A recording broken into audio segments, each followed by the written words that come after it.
Welcome to the ETD instruction video on completing the repository submission agreement form.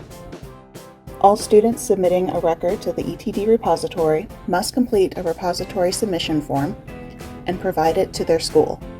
Submission forms for the College Honors Program, Candler School of Theology, Rollins School of Public Health, and Nell Hodgson's Woodruff School of Nursing are available on the ETD repository homepage. The submission form for the Laney Graduate School is filled out electronically on the Laney website.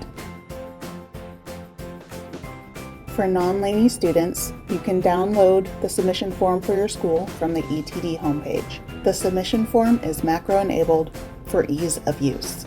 The questions on the submission form are the same as you will find during the electronic submission process. The first part of the submission form is an acknowledgement of the author agreement. This is your agreement to grant Emory the non-exclusive license to archive, make accessible, and display your work. You are still the copyright holder of your work.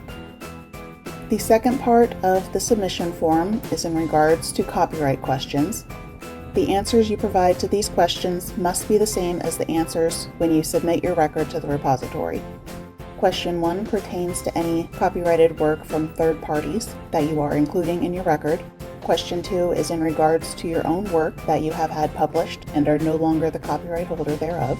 Question 3 is in regards to potential patents. If you need further information about potentially patentable information in your record, please contact Emory's Office of Technology Transfer. In Part 3 of the submission form, please list all copyrighted materials that you are using in your record for which you have received permissions from the copyright holders.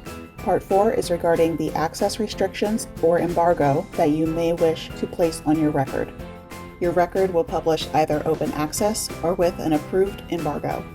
Once you have answered all questions in the submission form, you can add your electronic signature and then confer with your advisor for approval prior to submitting to your school. Thank you for watching the ETD instruction video on completing your submission forms. If you have any questions, please contact the Scholarly Communications Office.